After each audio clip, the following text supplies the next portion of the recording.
मध्यावधि घोषणा गर्छन् केपी ओलीले। मैले आज भनेको हो, फर्केर हेरौँ त मैले बोलेका अभिव्यक्ति अन्तर्वार्ता केही नभए 10वटा अन्तर्वार्ता छन् मेरा।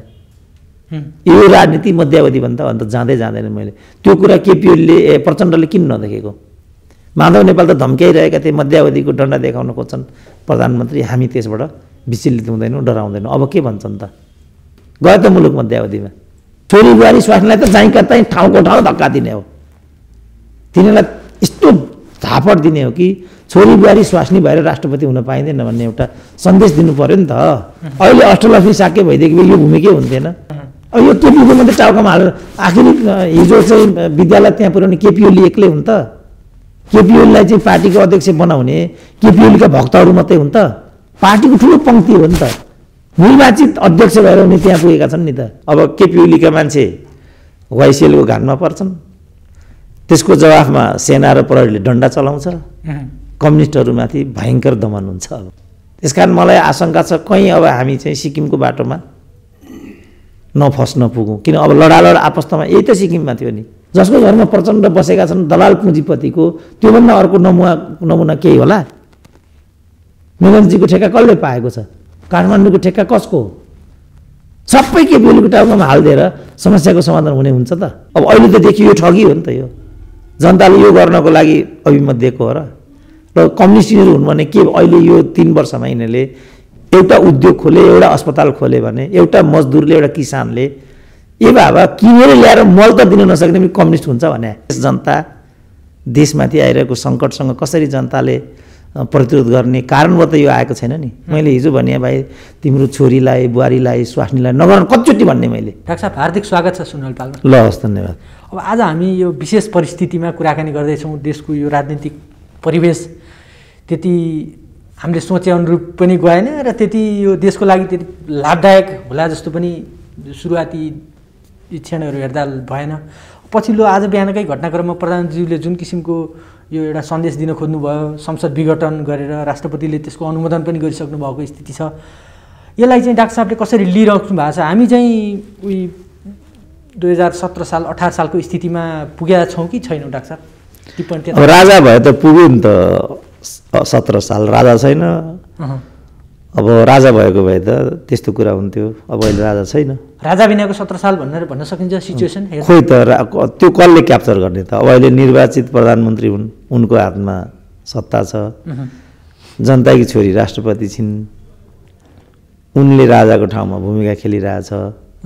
17 साल भन्ने कुरा त सान्दर्भिक नै छैन। परिवेश 17 साल हो, परिणाम 17 साल होइन। तर जनमतको कदर त भएन नि डाक्टर साहब। जनमतले त 5 वर्ष शासन चलाउनु भनेर दिएको थियो, 5 वर्ष संसदको कार्यकाल छ भनेर दिइरहेको थियो। प्रधानमन्त्रीले हठात त्यसरी संसदमाथि अपमान गर्न मिल्छ डाक्टर साहब? त्यसो त प्रधानमन्त्रीमाथि पनि अपमान गर्नु भएन नि, किनभने उनकै नाममा 5 वर्षको जनमत उनलाई नै हो। अब उनलाई एक दिन पनि सही तरिकाले अगाडि बढ्न दलभित्रको विरोधले दिइएको छैन। त्यसरी हेर्ने हो भने त त्यो यो जुन अर्को पक्षले गर्यो त्यो पनि जनमतको अनुकूल थिएन। अब जनमत हेर्ने हो भने अब जसरी मध्यावधिमा गयो त्यहाँ गएर हेर्नुपर्छ जनमत कसरी आउँछ। त्यो चाहिँ नयाँ जनमत हुन्छ। पुरानो जनमत चाहिँ मैले लेख्दा केपी ओलीलाई नै थियो। यो कदम त उनीहरूको ग्याङ्स्टरिजमको बाई प्रोडक्ट हो। किनभने संसदभित्र प्रतिपक्षको भूमिका शून्य थियो। प्रतिपक्षको भूमिका आफ्नै दलका सांसदहरूले लिइरहेको सिङ्गो राष्ट्रले देखेकै थियो। सचिवालयमा अल्पमत र बहुमतको कुरा पार्टी विधानले पर्मिट गर्दैन थियो। अल्पमत बहुमततिर सचिवालयको राजनीति गइरहेको थियो। केन्द्रीय समिति र थाई समिति चाहिँ अकर्मण्य अवस्थामा थिए। सरकार अर्धमूर्छित जस्तो एक दुईवटा आफ्ना चट्टाबट्टालाई नियुक्ति गर्ने, सर्वबड गर्ने यस्तो यो गर्थ्यो। अब यसलाई निर्णायक अवस्थामा पुर्याउन सक्नु पर्थ्यो त्यो बहुमतले पनि। उनले कहिले पनि त्यस्तो गर्ने हिम्मत गरेन। कचल्टिँदै त्यहाँभित्रको कथित बहुमत पक्ष चाहिँ पहिलो चरणमा 83 सांसद लिएर संसदको विशेष अधिवेशनको कुरा गर्न पुग्यो। दोस्रो चरणमा चाहिँ अविश्वासकै प्रस्ताव लिएर पुग्यो अरे भनेर सुनियो। त्यसको प्रतिक्रिया केपी ओलीले यो गरेको भन्ने बजारु हल्ला छ। अब वास्तविकता के हो आउँदै जान्छ अनि हामीले बोल्दै जाउँला। डाक्टर साहब, यो अधिकांश सत्तारूढ दल सहित प्रतिपक्ष लगायत कानुनका ज्ञाता कानुनविदहरूले पनि यो अधिकांशले प्रधानमन्त्रीको यो कदमलाई चाहिँ संवैधानिक कु भनेर भनेका छन्। डाक्टर साहबले यो कदमलाई चाहिँ ठेट भाषामा के दिनुहुन्छ? यो अनि यो त मैले भनिहालेँ, उनीहरूभित्रको ग्याङ्स्टरिजमको नेचुरल बाई प्रडक्ट हो यो। उनीहरूभित्र ग्याङ्स्टरिजम थियो, लामो समयदेखि लड्थे उनीहरू। दुईजना दादाहरू असनको चोकमा फ्रिल्यान्सर किक गर्न थाल्यो भने कसैको दाँत भाँचिन्छ, कसैको आँखा फुट्छ, कसैको कानको जाली फुट्छ, त्यस्तो केही त हुन्छ नि। मैले लेख्दा यो त्यस्तै हो। यसबाट जनतालाई त त्यति राम्रो निको त भएन। उसबाट पनि जनतालाई निको हुँदैन थियो नि त। के हुन्थ्यो त, यिनको ठाउँमा माधव कुमार अथवा प्रचण्ड प्रधानमन्त्री हुँदैमा जनताले के अन्न बाली धान रोजगारी उद्योग कल कारखाना उपचार स्वास्थ्य शिक्षा पाउँथे त? पाउँदैन थियो नि त। यो ग्याङ्स्टरिजम भनेको के हुन्छ, त्यसको ठ्याक्कै नेपाली हुल्याहरूको यो कचिङ्गल हो क्या। या ग्याङ्स्टरिजम हुल्याहरूको अब ठ्याक्कै नेपाली आएन, हुल्याहरूको मुक्का हानहान हो यो अहिलेको कदम चाहिँ। यो एजे होल चाहिँ। अब प्रधानमन्त्रीज्यूले यो संसद विघटनको निर्णय सँगसँगै अब वैशाख महिनामा चाहिँ निर्वाचनको पनि घोषणा गर्नुभएको छ। अब यसलाई चाहिँ डाक्टर साहबले कसरी हेर्नु भयो? अनि यो त प्रक्रिया अगाडि बढिसकेपछि माथिबाट ढुङ्गो लडेपछि त्यसले गन्तव्य खोजिहाल्छ, अथवा पानीको मुहान खोलिदिएपछि पानीले त आफ्नो सतह आफै बनाउँछ। अब त्यो ग्याङ्स्टरिजमको नतिजास्वरूप यी सब वारदातहरू भइराखेका छन्। ती वारदातहरूमध्येको यो पछिल्लो वारदात हो। अब यसले चाहिँ तीव्र प्रतिरोधको सामना भोग्नुपर्नेछ। पहिलो त अर्को पक्ष सडकमा आउनेछ, दोस्रो यो विषय चाहिँ अदालतमा प्रवेश गर्छ। अब हामीले हाम्रो अदालत देखेकै छौँ, जस्तो 78 को 4 को उसको व्याख्यालाई हेरौँ। 78 को 4 मा चाहिँ सोही अवधिमा निर्वाचित भएर आएको अथवा सोही अवधिको निर्वाचनमा प्रतिस्पर्धा गरेको उम्मेदवार, पराजित उम्मेदवार नेपालको संविधान बमोजिम चाहिँ राज्य सभा राष्ट्रिय सभा अथवा अन्यत्र मनोनित नहुने यस्तो व्यवस्था छ। अदालतले त्यस्तो पाइन्छ भनेर बाङ्गदेको पक्षमा फैसला गरिदियो। संविधानको त्यही धारा हो, अदालतका तिनै न्यायाधीश हुन्। यो देश यही हो। विगतमा हेर्ने भने संविधान सभाको पदावधि थप सम्बन्धमा पनि नेपालको सर्वोच्च अदालतले 3टा निर्णय गरेको छ, तीनैचोटि बेग्ला बेग्लै निर्णय गरेको छ। अन्त्यमा गएर देशको प्रधान न्यायाधीश नै कार्यकारी प्रमुख भएर दुवै पदमा बसेका छन्। यदि त थाहा होला नि, देशको न्यायाधीश जस्तो व्यक्तिलाई शक्ति सन्तुलनका दृष्टिकोणले पनि शक्ति पृथकीकरणका को सिद्धान्तका दृष्टिकोणले पनि दुईटै पदमा, यदि त थाहा होला नि त। अब साथै राजनीतिक दलहरूलाई यति त थाहा हुनुपर्ने, थोरै पनि लज्जाबोध हुनुपर्ने कि राज्यको नेतृत्व चाहिँ दलीय व्यवस्थामा गैर दलीय व्यक्तिहरूलाई कर्मचारीहरूलाई सुम्पनु अपमानजनक हुन्छ, मर्यादा विपरीत हुन्छ, यदि त थाहा हुनुपर्ने नि। अब यस्ता निर्लज्जहरूले शासन गरेको ठाउँमा यो जे भइराखेको छ यसलाई त मैले कुनै विषय नै मानेको छैन। अब यो चाहिँ कतिपयले चाहिँ यो व्यवस्थाको सञ्चालन गर्ने जिम्मा अलिक गलत मान्छेसँग पुग्यो भनेर पनि सडकमा टिका टिप्पणी हुन आइरहेछ। डाक्टर साहब, केपी शर्मा ओलीको जुन कदम छ, यो कदम चाहिँ केही राजावादीहरूले चाहे जस्तै भइदियो अहिलेको परिस्थिति। यो व्यवस्थामाथि नै खतरा पनि देखिरहेछन् डाक्टर साहब। के यो व्यवस्था अब बिस्तारै आफैले धरा पार्दै खोजिरहेछ, त्यसले यसको असर चाहिँ व्यवस्थामाथि कति पर्छ डाक्टर साहब? अब व्यवस्थामाथि असर पारेर अब राजनीतिमा त राजनीतिक शक्तिले मात्रै राजनीतिक निर्णय सम्भव हुन्छ। अनि व्यवस्थामाथि चाहिँ चुनौती दिनेहरूको राजनीतिक शक्ति खोइ त कि क्याप्चर गर्न सक्नु पर्यो, कि प्रतिनिधि मार्फत विजयी बन्नु पर्यो कि सैनिक कु हुनु पर्यो, केवट व्यवस्थामाथि खराब छ। किसिमको अस्थिरता त देशमा अब लगभग आइसक्यो नि डाक्टर। त्यो यिनीहरूले ल्याएको हो त। यो अस्थिरता भन्ने कसले ल्याएको मलाई भनिदिउँ त? यिनीहरूले ल्याएको हो। अहिले हेर्दा त केपी शर्मा ओलीले लिनुभयो। केपी शर्मा ओलीले हो कि प्रचण्डहरूले हो? जे होस् त्यसको जिम्मा सम्हाल्न पर्ने जिम्मेवारी प्रधानमन्त्री पदको भएको हुनाले प्रधानमन्त्रीले त्यसको जिम्मा लिनुपर्छ भन्छन् मान्छेहरू। होइन, पार्टी हो नि त। पार्टी व्यवस्थामा त पार्टीले चाहिँ किन यो ल्याङल्याङ गर्यो? तपाईँलाई थाहा छ 10 महिनादेखि यो हरकत भइराखेको छ। के गरे हो त यस्तो? निर्णय गर्नु पर्दैन? बहुमतद्वारा त्यसो भने केपी ओलीलाई निकालि नै दिएको भए नि हुन्थ्यो। त्यो नगर्ने, खालि बार्गेनिङ मात्रै गर्ने। केपी ओली माथि मात्रै दोषारोपण गरेर कहाँ समस्याको समाधान हुन्छ र? हामीले अब्जेक्टिभ हुनुपर्छ। यो केपी ओली सिपी ओली भन्ने हुँदैन। यिनीहरूको ग्याङस्टरिजमले फ्री किक फाइटिङमा त कानमा पनि लाग्छ, दाँतमा पनि लाग्छ, आँखामा पनि लाग्छ। आज त्यही भइरहेछ। यिनीहरूको ग्याङस्टरिजमले यिनीहरू हुल्याहरू हुन्, राजनीतिक हुल्याहरू हुन्। यिनीहरू राजनीतिक हुल्याहरूको कलहले गर्दा यिनीहरू चाहिँ रङ्गमञ्चमा चाहिँ हानाहान गर्छन्, वरिपरिका दर्शकहरूलाई प्रहार हुन्छ। त्यो स्थिति हो यो चाहिँ। यो केपी ओली सिपी ओली भन्ने कुरा हुँदै होइन। यो अब जाँदा जाँदै प्रधानमन्त्री केपी शर्मा ओलीले सम्झौता विघटनसँगै आज दिउँसो अब रिक्त रहेका संवैधानिक निकायहरू पनि परिपूर्ति गर्नुभयो। सायद अब यो कदम नै अपरिपक्व र यो संवैधानिक कु भनेका दलहरूले यो संवैधानिक नियुक्तिहरूलाई पनि नमान्ने होला। त्यसको पनि सर्वोच्च अदालतमा काहीँ न काहीँ न्यायालयमा जान्छ होला यो मुद्दाहरू पनि। डाक्टर साहबले यो संवैधानिक नियुक्तिको प्रश्नमा चाहिँ यो कदमलाई चाहिँ कसरी हेरिरहनु भएको छ? होइन, त्यो त गौण कुरा हो। किनभने महत्त्वपूर्ण कुरा चाहिँ राजनीतिक मुद्दा हो होइन।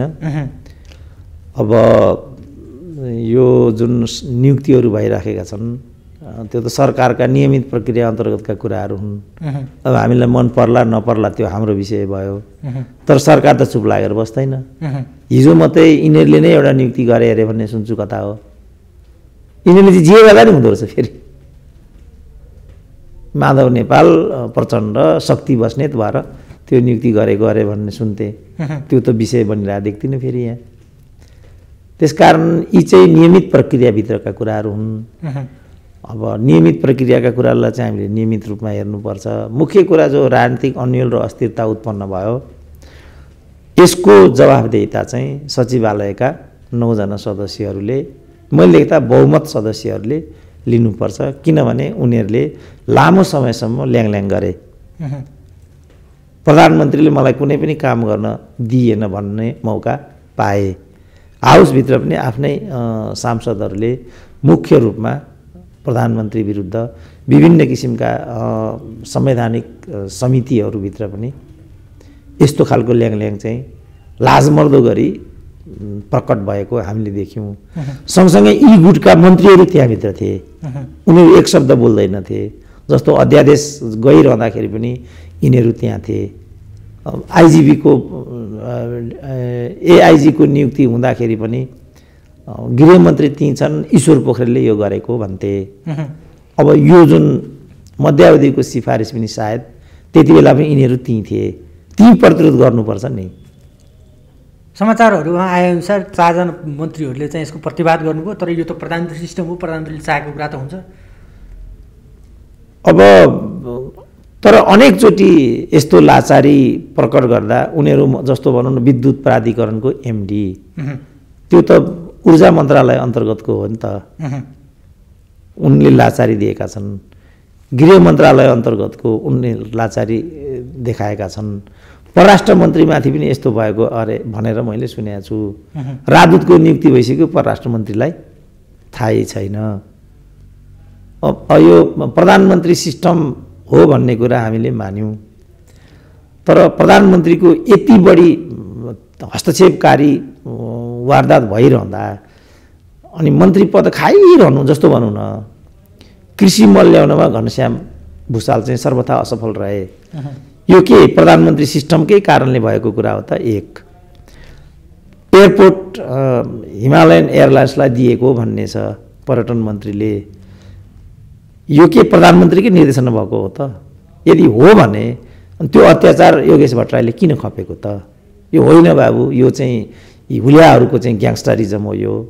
यिनीहरूले मन्त्री पदमा हुँदासम्म मनपर्दी खाए, ढलिमली गरे, आफ्ना मान्छेहरूलाई नियुक्ति गर्ने यस्तो गरे, चरम असक्षमता देखाए। अहिले भन्ने बेलामा हामी यो प्रधानमन्त्रीय प्रणाली भन्ने गऱ्यौँ। मैले देख्दा केपी ओली आज भने हो र मैले, केपी ओलीबाट केही पनि हुँदैन है, कसरी लखेटेका थिए त सोसियल मिडियाबाट हिजो मलाई। ती चाहिँ को हुन् त्यसो भने? क्रान्तिकारी सरकार, 2/3 सरकार, यस्तो सरकार नसहने भने होइन। यिनीहरूले के भन्छन् त अब उनीहरू? अहिले त तपाईँले भनेको ठाउँमा आइपुग्यो लगभग। आउने नआउने कुरै थिएन नि त्यो बेला भन्ने पो भन्ने त। अब भन्नेको के अर्थ छ? ल जब बर्बाद भइसक्यो देश, त्यत्रो 2/3 दुरुपयोग भयो, कहिले पनि जस्तो त्यही आरोप प्रत्यारोपमा एक शब्द पनि सैद्धान्तिक विवाद छैन। खालि यस्तो भयो, उस्तो भयो, त्यस्तो भयो, यस्तो कुरा मात्रै छ त्यहाँ। सैद्धान्तिक त केही पनि त्यहाँ कुरा छैन। अब अहिले आजैदेखि क्रान्तिको कुरा गर्न थाले, लोकतन्त्रको कुरा गर्न थाले, गणतन्त्रको कुरा गर्न थाले। सबैले आफ्नो छोरी बुहारी स्वास्नी बोकेर हिँडेका छन्। त्यो गणतन्त्रको कुरा गर्ने त्यो बेला कहाँ थिए त? त्यही हो गणतन्त्र भनेको। शहीद त्यहाँ कहाँ थिए? बेपत्ता विस्थापित अङ्गभङ्गहरू खोइ? मोहनचन्द्र अधिकारी कहाँ? त्यति बेला कहाँ थिए यिनीहरू? बोले त यिनीहरू। त्यति बेला चाहिँ गणतन्त्र धरापमा नपर्ने, अनि अहिले चाहिँ गणतन्त्र धरापमा पर्ने, यस्तो दोहोरो कुरा गर्नु पाइन्छ? भन्ने हो भने मौका भन्नु, जो मैले मेरो कन्टिन्युसली म एउटा लाइनमा छु, यहाँबाट केही पनि हुँदैन। किन यिनीहरू कम्युनिस्ट पनि होइनन्, डेमोक्रेट पनि होइनन्। जस्तो भनौँ न आजको नियुक्तिहरू न, जयबहादुर चन्दको नियुक्तिको कुरा मैले आज गरेको हो, युवराज खतिवडाको नियुक्ति मैले आज गरेको हो, कुलमानको पुनर्नियुक्ति हुँदैन भनेर मैले एकचोटि भनेको हो, मध्यावधि घोषणा गर्छन् केपी ओलीले मैले आज भनेको हो। फर्केर हेरौँ त मैले बोलेका अभिव्यक्ति अन्तर्वार्ता केही नभए 10वटा अन्तर्वार्ता छन् मेरा। यो राजनीति मध्यावधि भन्दा अन्त जाँदै जाँदैन। मैले त्यो कुरा केपी ओलीले प्रचण्डले किन नदेखेको? माधव नेपाल त धम्क्याइरहेका थिए, मध्यावधिको डन्डा देखाउन खोज्छन् प्रधानमन्त्री, हामी त्यसबाट विचलित हुँदैनौँ, डराउँदैनौँ। अब के भन्छन् त? गयो त मुलुक मध्यावधिमा। डाक्टर साहब, अब अहिलेसम्म जसरी तपाईँको दूरदर्शिता प्रदर्शन गर्नुभयो, देखाउनुभयो, विचार व्यक्त गर्नुभयो, कति सुने नै एक ठाउँमा होला, तपाईँको पनि जनताले मूल्याङ्कन सुरेन्द्र केसीले भनेको थियो भनेर मूल्याङ्कन गर्ने मान्छे पनि छन्। डाक्टर साहब, अब चाहिँ यो स्थितिमा, अहिलेको स्थितिपछि अबको 6-7 महिना नेपालको स्थिति के हुन्छ डाक्टर साहब? ठ्याक्क भनिदिनु न। अब खुन खराबा काटाकाट हुन्छ, अब अर्को केही पनि हुँदैन। अब केपी ओलीका मान्छे वाइसिएलको घानमा पर्छन्, त्यसको जवाफमा सेना र प्रहरीले डन्डा चलाउँछ, कम्युनिस्टहरूमाथि भयङ्कर दमन हुन्छ। अब के हुन्छ? पश्चिम बङ्गालमा के भयो? मार्क्सवादी सरकारले त्यहाँको नक्सलाइट मुभमेन्टलाई कत्लेआम गर्यो, यही नै भयो। के नयाँ कुरा हुन्छ? इन्डोनेसियामा के भयो? कम्युनिस्ट पार्टीको महासचिव चाहिँ सिआइएको एजेन्ट भनेर पुष्टि भएपछि अब केपी ओली के हुन् कसलाई थाहा छ? प्रचण्ड के हुन् कसलाई थाहा छ? थाहा छ कसैलाई? गृहमन्त्री, पूर्व गृहमन्त्री कमल थापाले माओवादी जनयुद्ध भनेको रहले चलाएको खुल्लम खुल्ला भनेको छ अस्तिको दिनको अन्तर्वार्तामा। त्यसकारण मलाई आशंका छ कहीँ अब हामी चाहिँ सिक्किमको बाटोमा नफस्न पुगौँ। किन अब लडालड आपस्तमा यही त सिक्किममा थियो नि। निर्वाचित प्रतिनिधिहरूले को 99.9 बहुमतले सिक्किमलाई भारतमा मिलाउने चाहिँ निर्णय गरेर सिक्किम भन्ने देशको अस्तित्व सिद्धियो। सिक्किमले प्रजातन्त्र त पायो तर देश पाएन, देश गुमायो। मैले भनिआएको छु 2-3 महिनादेखि, यो भनेको नेपाललाई सिक्किम बनाउने खेल हो। अब कोही पनि अब अहिले भोलिदेखि मै पनि सडकमा निस्किन सक्दिनँ होला, किन मेरो क्रिटिकल एप्रोच छ, फेरि एक थरीलाई मन पर्दैन।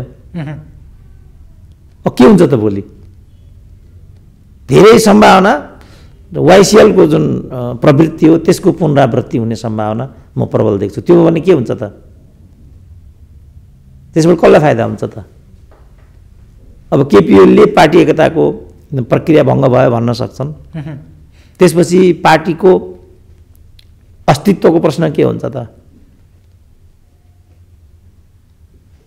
यो त के भने ठ्याक्कै गृहयुद्धको मुखमा फेरि देश फर्किन्छ, शान्ति सुरक्षा बिग्रिन्छ, प्रहरीहरू अकर्मण्य हुन्छन्। अब किनभने उनीहरूको मनोबल गिरिसकेको छ, उनीहरू केही गर्न सक्ने अवस्थामा छैन। पार्टिसन छ त्यहाँभित्र, कोही केही गर्नै सक्दैन। सम्पूर्ण संरचनाहरू थिलथिलो भइसकेको स्थिति छ। कोहीसँग निर्णय क्षमतै छैन अहिले। अब यस्तो स्थिति कतिसम्म थाम्न सक्छ डाक्टर साहब त्यसले? त्यही मैले भनेको, थाम्न सक्ने सम्भावनै छैन, अराजकता आउन सक्छ। निर्वाचन पनि थाम्न सक्छ। हामी भर्खर कोरोनाले अर्थतन्त्र, देशको अर्थतन्त्र यो गतिमा भइरहेछ, घर घरमा मान्छेहरू बिरामी परिरहेछन्, मान्छे मरेर सेतो कात्रो उडिरहेछन्। जसरी अब लाल झन्डाहरू बोकेर चुनावमा भोट माग्न जान डाक्टर साहबको घर आउन दिनुहुन्छ तपाईँले? होइन, अब बिस्तारै त्यो बाटोमा त विषय जाँदो हो, बिस्तारै परिणाम जुन आउँछ, कस्तो आउँछ त परिणाम, त्यो हो महत्त्वपूर्ण कुरा। परिणाम कस्तो हुन्छ त त्यो हो विषय। अब सुविधाको बहुमत भयो भने हामी सुशासन पनि दिन्छौँ, समृद्धि पनि दिन्छौँ। अस्थिरताको जड नै कमजोर सरकार हो भन्थे, लौ त भने जनताले 2/3 हालिदिए, परिणाम त फेरि जहीँका तहीँ छ, अझ खराब भयो। अब मैले अघि पनि भने हाउसभित्र चाहिँ प्रमुख प्रतिपक्ष मौन बस्यो। संवैधानिक समितिको बैठकमै भनौँ न, प्रमुख प्रतिपक्ष दलको नेता पुग्यो, तर आफ्नै पार्टीको स्पिकर पुगिदिएन। उत्तेजनाबाट आएर चाहिँ प्रधानमन्त्रीले अध्यादेशको कुरा गरे। राष्ट्रपतिले त्यसलाई चाहिँ बीच बचाउ गरेको भएदेखि चान्स थियो, पुनरावलोकन गर्नुपर्छ पनि उनले भन्न सक्थिन्। प्रधानमन्त्रीलाई पुनर्विचार गर पनि भन्न सक्थिन्। आफ्ना कानुनी राजनीतिक सल्लाहकारहरू थिए, उनीहरूबाट राय पनि लिन सक्थिन्। सर्वोच्चमा सल्लाहको लागि पठाउन पनि सक्थिन्। त्यो बेलासम्ममा प्रधानमन्त्रीको रिस अलिकति मत्थर पनि हुन्थ्यो, बीच बचाउका अरू उपायहरू पनि हुन्थे। प्रधानमन्त्रीले त्यो बाटो लिएनन्, किन लिने सम्भावनै थिएन। नेताको स्वास्नी हुँदैमा राष्ट्रपति बनाउने, छोराको स्वास्नी हुँदैमा चाहिँ मन्त्री बनाउने, नेताको छोरी हुँदैमा मेयर बनाउने, यो नगरन भाइ हो भन्यौँ नि त हामीले। आफू पद नपाएको कुण्ठा भने लालबुजा कडरले खान्छन् खुँदो यिनीहरूले। अब त्यसैको परिणाम त हो नि यो, अरू कुराको परिणाम नै होइन नि यो। किन मान्छेमा घृणा भाव छ, यो फलाना कि स्वास्नी, फलाना कि बुहारी, फलाना कि यस्तो भन्ने छ। पदहरू सबै बजारमा किनबेच गर्न पाइन्छ।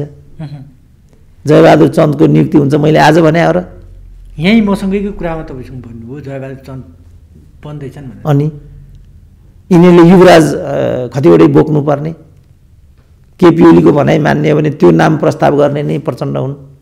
अब एमसिसीको कुरा गर्छन्, एमसिसीको प्रारूप नै प्रचण्डबाट भएको छ। अब उनले दोषारोपण गरेछन् प्रधानमन्त्री एमसिसी गर्न उद्धत छन् भनेर। सबलाई थाहा छ बाबुरामका पालामा यसको प्रारूप बनेको 67-68 सालमा। त्यति बेला अहिलेका जलस्रोत मन्त्री चाहिँ अर्थमन्त्री थिए।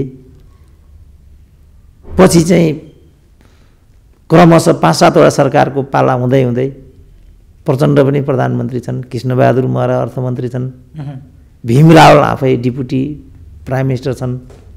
अनि यो एमसिसी केपी ओलीले गरेको, यस्तो कुरा गर्नाले नै आजको स्थिति आएको छ। त्यस कारणले यिनीहरू चाहिँ के भने हुल्याहरू हुन्, राजनीतिक हुल्याहरू। डाक्टर साहब, अब नेपाल कम्युनिस्ट पार्टीको भविष्य नै एक किसिमले लगभग धरापमा पऱ्यो कि भन्ने बुझ्न सकिन्छ। किनकि अब जुन किसिमको कित्ताकार देखिरहेछ यो प्रधानमन्त्रीको कदम सँगसँगै पार्टीभित्र पनि जुन किसिमको पार्टिसनहरू देखिरहेछन्, नेपाल कम्युनिस्ट पार्टीको भविष्य चाहिँ के छ डाक्टर साहब? होइन, अब कम्युनिस्ट भन्ने हो भने यो कम्युनिस्ट चरित्रबाट पूर्णतः स्खलित भइसकेको छ। यसको नाम मात्रै कम्युनिस्ट पार्टी भन्ने हो भने चुनावमा हारजित त भइरहन्छ नि। कम्युनिस्ट विचार सिद्धान्तका दृष्टिकोणले त यो नक्कली कुरा हो। यिनीहरू कोही पनि कम्युनिस्ट होइनन्। यिनीहरू चाहिँ बौद्धिक बेइमानहरू, ठगहरू हुन् यिनीहरू। अब अहिले त देखियो यो ठगी हो नि त। यो जनताले यो गर्नको लागि अभिमत दिएको हो र कम्युनिस्ट यिनीहरू हुन् भने के? अहिले यो 3 वर्षमा यिनीहरूले एउटा उद्योग खोले, एउटा अस्पताल खोले भने, एउटा मजदुरले, एउटा किसानले ए बाबा किनेर ल्याएर मल त दिन नसक्ने पनि कम्युनिस्ट हुन्छ भने, ग्राउन्ड ह्यान्डलिङ चाहिँ निजी क्षेत्रलाई सुम्पिने पनि कम्युनिस्ट हुन्छ। यो कम्युनिस्ट भनेर तपाईँहरू किन राग अलाप्नुहुन्छ? पार्टीको नाम, कसैको नाम, विश्वज्योति सिनेमा हलको मालिकको नाम गरिबनाथ हो, त्यो गरिब छ? मेरो सुमी टेलर भन्ने बागबजारको धनिक राम हो, त्यो धनी छ? साह्रो गाह्रो भने मबाट पैसा सापड लिएर चाहिँ चलाउँछ। अब अहिले कोभिडले त बिचरा दोकान बन्द हुने अवस्थामा पुगेर, तर उसको नाम धनी राम छ, ऊ धनी हो र? यो कम्युनिस्ट हुँदैमा कम्युनिस्ट भइहालिन्छ र? होइन। जस यो तपाईँकै भाषामा यो ग्याङको भविष्य के हुन्छ? अब यो लगभग फुटको दिशामा गयो कि अब यो फेरि एकता भएर मिल्न सक्ने सम्भावना छ कि कानुनी अथवा राजनीतिक नैतिकताका कुराहरू के रहन्छन्? अब जे पनि हुनसक्छ, किनभने यो त घिउ बेचो र तरवार बेचो, यो सिद्धान्तको प्रश्न नै होइन। यो राजनीति देश र जनताको प्रश्न नै होइन, यो त स्वार्थको प्रश्न हो। एउटा बिन्दुमा गएर ठिकै छ यहाँसम्म यस्तो भयो, अब चाहिँ मुख्य दुश्मनलाई किनारा लगाउनको लागि हामीहरूको बिच चाहिँ कार्यगत एकता गर्नुको विकल्प नै नभएको हुनाले हामी त्यता लाग्नुपर्छ भन्ने पनि हुनसक्छ, अथवा एकले अर्कालाई समाप्त गरौँ भन्ने यो के अरे यदुवंशीय चाहिँ प्रवृत्ति पनि त्यहाँ हाबी हुनसक्छ। मैले देखेको चाहिँ वाइसिएल प्रवृत्ति यसमा पुनरावृत्त हुने खतरा बढी नै छ। डाक्टर साहबले यो वाइसिएल प्रवृत्ति भनेर अघि पहिला पनि भन्नुभयो, डाक्टर साहब यो कसरी र किन भन्नु त? होइन, किनभने आफ्नो जो कौशल छ, आफ्नो जुन तालिम छ, ग्रुमिङ छ, स्कुल अफ थट छ, त्यो नै मान्छेले गर्छ। यो मितिसम्म प्रचण्डले चाहिँ केपी ओलीको अत्याचार खपेको देखिन्छ, किनभने प्रचण्डलाई पूर्ण रूपमा चाहिँ इग्नोर गरेर, फेरि यो प्रचण्डकै कारणले उत्पन्न भएको, यो सम्पूर्ण प्रचण्डको कारणले भएको कुरा हो। किनभने 2.5 वर्षको प्रधानमन्त्रीत्व उनले छोड्नु हुँदैन थियो। पार्टी एकता गर्दाखेरि त 2.5 वर्षको प्रधानमन्त्रीत्वको न कुरा थियो, त्यो छोड्नाले आजको दिन आएको त हो नि। तर प्रचण्डले सहँदा प्रचण्ड त एउटा हाइटको नेता हो, एउटा जनयुद्धको चाहिँ एउटा रापताप लिएर हिँडेको नेता हो। अब अहिले त केपी ओलीले त आफ्नो सहायक जस्तो बनाइदिए, साह्रै ठुलो कुण्ठा त्यो पङ्क्तिसँग छ अहिले। अब यो बदलाको रूपमा चाहिँ विस्फोट हुने खतरा मैले बढी देखेको छु। आखिर त जे अब त्यही एउटा मिलिटेन्ट ट्रेनबाट हुर्केको पार्टी नै हो त्यो त, ती मान्छे जम्मै त्यहाँ छन् नि त, जो कुण्ठित छन्, जसमा आक्रोश छ। अनि त्यो त भोलि कुनै न कुनै रूपमा त मैले देख्दा व्यक्त हुन्छ। अबको खतरा भनेको नै नेपालको राष्ट्रिय राजनीतिमा त्यही हुन्छ मैले देख्दा। डाक्टर साहब, अब यो कदम चाहिँ अब सच्चिने नसच्चिने त एक ठाउँमा छँदैछ, धेरै बाटाहरू पनि होला, कानुनविदहरूले पनि धेरै बाटाहरू देखाए। डाक्टर साहबको उसमा चाहिँ यो जुन कदम प्रधानमन्त्रीले आज चाल्नुभयो, यो कदम चाहिँ सच्याएर ब्याक भएर जान सक्ने कि प्रधानमन्त्रीले देखेको बाटोमै अगाडि बढ्नुपर्छ मुलुक भन्ने लाग्छ कि हामी कुनै न कुनै उसबाट यसलाई सच्याउने, संसदबाटै यसको चाहिँ लेखाजोखा हुनुपर्छ भन्ने मतलब हुन्छ? मेरो विचारमा अब यो ढिलो भइसक्यो। यही प्रक्रियालाई अगाडि जान दिनु मैले देख्दा अपरिहार्य छ। वैशाखमा ताजा जनादेश लिने? ताजा जनादेश जस्तो गहकिलो शब्द यस्ता फोरीहरूको लागि हामी प्रयोग नगरौँ। तर यिनीहरूले यो बाटो तय गरे नि त, यही बाटो अगाडि जान दिनु मैले देख्दा राजनीतिक प्रक्रियाका दृष्टिकोणले अब सहज हुन्छ भनौँ न। त्यो शब्द पनि यिनको लागि त गहकिलो हुन्छ, बढी नै हुन्छ होइन। तर अब हामीले भन्दैमा राजनीतिको प्रक्रिया त रोकिँदैन, हामीले नचाहँदैमा राजनीतिको प्रक्रिया त रोकिँदैन। डाक्टर साहब, आज निकै म यो बिचमा तपाईँको अलि हावभावको उ पनि गरेँ, निकै दुःखी हुनुहुन्छ डाक्टर साहब। सायद यो राजनीतिक परिस्थितिले नै होला, तपाईँ केही होस् भन्ने चाहना राख्ने मान्छे एकदमै फ्रस्ट्रेट देखिनुहुन्छ डाक्टर। मैले जति बोलेँ यो सबै मलाई बोल्नै मन थिएन। अब तपाईँहरू मलाई बोलाउनुहुन्छ, कतिपयले सुरेन्द्र केसीको अन्तर्वार्ता बढी आए पनि भन्छन्, कतिपयले सुरेन्द्र केसीले के भन्छ भनोस् भन्ने चाहना छ। तर तात्विक रूपमा मलाई चाहिँ घेराउ गर्दाखेरि कसैले साथ दिँदैन नि त। नेपाली भनेका त मैले देखेँ त बिलो स्ट्यान्डर्ड मान्छे जस्तो लाग्न थाल्यो क्या मलाई अहिले। घेराउ गरेर हान्न थालिसकेँ मैलाई, तर कसैले पनि मलाई साथ त दिँदैन नि त। किनारामा बसेर रमिता हेर्नेहरूको के कुरा गर्ने भएर? त्यसकारण मलाई यो सब जति आज मैले त्यसरी बोल्नै पनि मन थिएन मलाई यो विषयमा। किनभने यसरी जनतालाई चाहिँ प्रताडित गर्ने, अपमानित गर्ने, फेरि नेपालीहरूलाई चाहिँ एउटा द्वन्द्व र ध्रुवीकरणको कित्तामा पुर्याइदिने, खालि यो एउटा मन्त्री पद, प्रधानमन्त्री पदको कारणले नै भएको छ। यो देश जनता, देशमाथि आइरहेको सङ्कटसँग कसरी जनताले प्रतिरोध गर्ने कारणबाट यो आएको छैन नि। मैले हिजो भने भाइ तिम्रो छोरीलाई, बुहारीलाई, स्वास्नीलाई नगर्नु कतिचोटि भन्ने मैले। कोमल ओलीको कति नाम लिएँ मैले, त रिसले लिएको होइन नि त मैले। मूल्यवत्ता कायम गर न भाइ भनेको नि मैले। तिमीलाई महिला नै चाहियो भने अष्टलक्ष्मी साक्य छिन्, त्यहाँ सिनियर अनुशासित नेता चाहियो भनेदेखि अमृत बोहरा छन्, युवराज गेवाली छन्। कतिचोटि भने त मैले। आफू नपाएर भन्छन्, आफू नपाएर भन्छन्।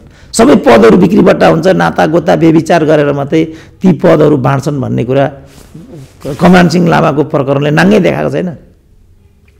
त्यसै पाइन्छ त पद नेपालमा? त भनौँ न नारायण काजीले नै जति पनि मान्छेलाई मन्त्री बनाएका छन् 5 चोटि 6 चोटि गिरिराजै मणि किन हुनुपर्ने थियो त त्यहाँ? अरू छैनन् त्यहाँ? हीरामणि छैनन्? अरू मणिहरू छैनन् त्यहाँ? अब प्रचण्डको पनि त्यही छ, शक्ति बस्नेतभन्दा अरू उनी देख्दैनन्। निवालको पनि त्यही छ, भीमरावलभन्दा अर्को देख्दैनथे। तिनै भीमरावलाई मन्त्री नबनाएको हुनाले त यो बन्डर भइराखेको छ। तर जुन बेदुराम भुषाललाई बोकेर हिँडिरहेछन् माधव कुमार नेपाल, त्यो के आफैमा क्रान्ति हो त? यो भ्रान्ति होइन यो। अब यो भने सबै रिसाइहाल्छन्। अनि यस्तो मान्छे रिसाउने कुरा कति गर्ने मैले भनेर म आज निराश भएको हुँ। आज त यो राजनीतिक परिस्थितिले पनि पक्कै होला तपाईँ हामी सबैजना निराश छौँ नै। राजनीतिले कति सोच राख्छ आजको कदमले? अब यो के भन्ने अब होइन, अब जनतालाई कति हेर निरीह नेपाली जनता कोभिडमा छन्, खानु छैन, लाउन छैन, शिक्षा छैन, स्वास्थ्य छैन। 10 महिना चाहिँ बालुवाटारमा जनताले कर तिरेको चाहिँ सरकारी निवासमा यिनीहरूले परेड खेलेको हेरौँ त हामी। यिनीहरूले उडाएको धुलो, यिनीहरूले चढेका गाडी, यिनीहरूले गरेको खर्च, यिनीहरूको भ्रष्टाचार हेर। यिनीहरूका अब सङ्घीयता आएपछि सबै कुरा हुन्छ भन्थे। अब सङ्घीय प्रदेशका मन्त्रीहरू चाहिँ सरकारी गाडीमा उनका बाख्राको लागि घाँस बोक्छन्। तिनका स्वास्नीलाई चाहिँ माइत जानको लागि ती सरकारी गाडीहरू दुरुपयोग गर्छन्। कार्यकर्ता भन्नेहरू शिर निहुरेर तिनलाई नै रक्तिङ। यस्ताको पनि कुरा गर्ने भाइ? यस्ता पनि कुनै कम्युनिस्ट हुन्छन् यस्ता पनि? त्यो गर्ने हिजो कस्तो गर्थे त यिनीहरू? हिजो अर्काले राजाले यो गर्यो, पञ्चले उस्तो गर्यो भन्थे होइन? अनि अहिले अब कर्णाली प्रदेशमा चाहिँ एउटा नेताको 47 लाखमा किनेको गाडी 49 लाखको चाहिँ मर्मत खर्च। नामै ल्याउन यमलाल खड्का के नाम लिँदैछ? थाङ नाग्दा नाम सबैको नाम नलिउँ क्या बाबु। यिनीहरू नाम लिनु लायक मान्छे होइनन् क्या, यिनीहरू हुल्याहरू हुन् यिनीहरू। डाक्टर साहब, अब यो अन्त्यमा संसदको केही विशेषाधिकार प्रयोग गरेर संसद चाहिँ अब यो राष्ट्रपतिले आह्वान नगरे पनि संसद आफै चाहिँ सक्रिय हुन सक्छ भन्ने किसिमका तर्कहरू संसदको विशेषाधिकारका ती बुढाहरूलाई देखाएर गर्ने गरेका छन्। राजनीतिको विषयमा यो कानुनको विषयमा तपाईँलाई यो विषय सोध्नुपर्ने त होइन होला, तर केही हाम्रा यस्ता अभ्यासहरू छन् डाक्टर साहब? होइन, प्रधानमन्त्रीले अहिले जे गरेको छ, मैले जे भनेको थिएँ नि, संवैधानिक व्यवस्था नभए पनि, संविधानले पर्मिट नगरे पनि, नेपालकै अभ्यास, विश्वकै, मैले जे भनेको थिएँ त्यही लेखाएको छ क्या तिनीहरूले। प्रधानमन्त्रीले यो गर्नको लागि कुनै पनि संवैधानिक व्यवस्था छैन। तर संविधानका 3-4 धाराहरूलाई चाहिँ यिनीहरूले राष्ट्रपति कार्यालयबाट आएको विज्ञप्तिमा उद्धरणमा लिएको छ। अब त्यो धारा टेकेर भोलि अदालतले चाहिँ न्याय निरूपण गर्छ। न्याय निरूपण गर्दाखेरि ती धाराहरूको आधारमा केपी ओली स्वतः हार्ने देख्छु म। तर मैले भनिहालेँ 78 को 4 खुल्ला चाहिँ हारेको व्यक्ति मन्त्री हुन नपाउने भन्ने 4 मा स्पष्ट किटानी उल्लेख छ। पाइन्छ भन्दै त्यो सर्वोच्च अदालतले त यस्तो पनि सर्वोच्च अदालत हुन्छ छ।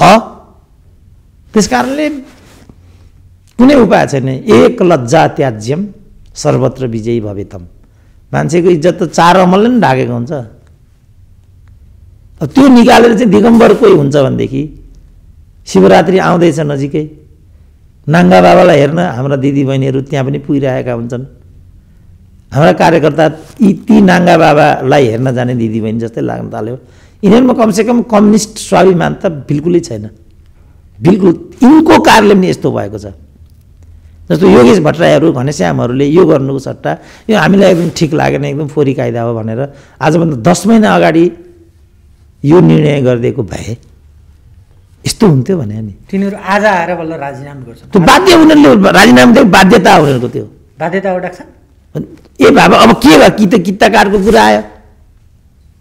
तर उनीहरूले आज आएर राजीनामा दिए पनि यिनीहरू राजीनामा दिए भन्ने केशरबहादुर विष्टको जस्तो हाइट त, किनभने केशरबहादुर विष्टले, कीर्तिनिधि विष्टले ती काण्डहरूको जवाफदेहिता लिएर चाहिँ, जस्तो घनश्याम भुषालले मल काण्डमा त्यही दिन राजीनामा दिनुपर्ने हो नि त।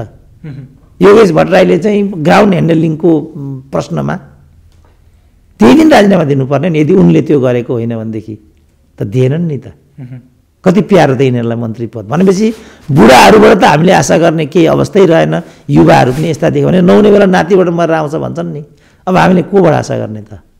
आशा गर्ने ठाउँ छ कि म त कुनै आशा गर्ने ठाउँ अब हुँदैन क्या अब छोरीलाई बुहारीलाई स्वास्नीलाई बोक्ने नेतै हुँदैन भनेर मैले कतिचोटि भने। डाक्टर साहब अब प्रधानमन्त्रीको त्यो सिफारिससँगै एउटा चुनावी मिति पनि तय भएको छ वैशाख 17 अथवा 27 भनेर। त्यसको चाहिँ सम्भावित परिणाम चाहिँ डाक्टर साहब यो स्थितिमा नेपाल कम्युनिस्ट पार्टी चुनावमा भाग लिन जाँदै गर्दाखेरि त्यसको सम्भावित परिणाम के हुन्छ होला? मैले लेख्दा नेपाली काङ्ग्रेसले अग्रता लिन्छ। अब नेपाली जनता वाक्क दिक्क भएर यो खराब भएको छ, यिनीहरू बेइमान रहेछन् भन्ने कुरालाई नेपाली जनताले आत्मसात गर्दै अब एका दुक्का वैकल्पिक उम्मेदवारहरूलाई जिताइदियो भने म भन्न सक्दिनँ। नत्र भने अब रापरपा भनौँ मधेसवादी भनौँ उनीहरू पनि कुनै तात्विक अनुहारका पात्रहरू छैनन्। त्यहाँ नेपाली जनताले भोट हाल्नुपर्ने पनि कुनै अवस्था र कारण छैन। त्यस्तो बेलामा ओर्काइ फर्काइ यिनीहरूलाई नै भोट हाल्नुपर्ने स्थिति छ। मलाई लाग्छ तुलनात्मक अग्रता नेपाली काङ्ग्रेसले लिन्छ भविष्यमा। डाक्टर साहबको केही आह्वान? हजुर डाक्टर साहबको केही आह्वान छ कि त्यो अब लगभग चुनावी सन्दर्भमा त तपाईँले आफ्नो भिजन दिन सक्नुभयो, के आफ्नो होइन? मैले त पहिल्यैदेखि भनिआएको के छ भने म जस्तो नेकपा छु, मेरो क्षेत्रमा चाहिँ काङ्ग्रेसको उम्मेदवार राम्रो छ भने मैले क्रस गरेर काङ्ग्रेसलाई भोट हाल्नुपर्छ र भाइ काङ्ग्रेस हो, भाइको क्षेत्रमा नेकपाको राम्रो उम्मेदवार छ भने क्रस गरेर त्यो नेकपाको उम्मेदवारलाई मत हाल्नुपर्छ र सबै पार्टी समूहका सबै भाषा क्षेत्रका तुलनात्मक इमान्दार पात्रहरूलाई एकचोटि हाउसमा पठाउने हामीले चाहिँ हिम्मत गर्न सक्नुपर्छ। त्यो एउटा विकल्प बन्छ, किनभने अहिले नै वैकल्पिक शक्ति बनेर जाने जस्तो मलाई लाग्दैन। त्यो मलाई लाग्दैन। त्यस्तो बेलामा के गर्ने त भनेपछि यो फटाइ गर्नेलाई तलै धक्का दिदिने, केपी ओली होस् प्रचण्ड होस् तलै धक्का दिदिने, दोग्ला भूमिका खेल्नेलाई पनि त्यहीँ धक्का दिदिने, काङ्ग्रेसभित्र पनि अनेक किसिमको कुरा गर्ने, अनेक किसिमको वारदात बोकेर हिँडेकाहरूलाई तलै धक्का दिदिने। तर तुलनात्मक एउटा डेमोक्रेटिक आचरण, कम्युनिस्ट नभए पनि लेफ्ट आचरण भएको त्यो पार्टीमा कोही छ भनेदेखि छोरी बुहारी स्वास्नीलाई त चाहिँ कतै ठाउँको ठाउँ धक्का दिने हो। तिनीहरूलाई यस्तो झापड दिने हो कि छोरी बुहारी स्वास्नी भएर राष्ट्रपति हुन पाइँदैन भन्ने एउटा सन्देश दिनु पर्यो नि त। अहिले अष्टलक्ष्मी साक्य भइदिएको भए यो भूमिकै हुन्थेन। योगेश भट्टराईको ठाउँमा चाहिँ अहिले अमृत बोरा भइदिएको भए, घनश्यामको ठाउँमा चाहिँ युवराज गेवाली भइदिएको भए यस्तो हुन्थ्यो त भने नि कुनै हाल त हुन्थेन नि त। अब उनीहरूले के गरे, युवराजको ठाउँमा गोकुल ल्याइदिए, अब अमृतको ठाउँमा घनश्यामलाई पुर्याइदिए, अष्टलक्ष्मीको ठाउँमा विद्या अथवा बिनालाई पुर्याइदिए, तब नै यो स्थिति भएको छ। अब यो केपीको मात्रै टाउकामा हालेर आखिर हिजो चाहिँ विद्यालाई त्यहाँ पुर्याउने केपी ओली एक्लै हुन् त? केपी ओलीलाई चाहिँ पार्टीको अध्यक्ष बनाउने केपी ओलीका भक्तहरू मात्रै हुन् त? पार्टीको ठुलो पङ्क्ति हो नि त। निर्वाचित अध्यक्ष भएर उनी त्यहाँ पुगेका छन् नि त। अब केपी ओली यस्ता छन् भन्ने कुरा त थाहा थिएन र उनीहरूलाई। किन हामीले केपी ओलीलाई त्यहाँ पुर्याएको हो र? उनीहरूले नै पुर्याएको। झापाका जनताले भोट दिएर उनी त्यहाँ पुगिराखेका छन्, 2/3 नजिक पुगिराखेका छन्।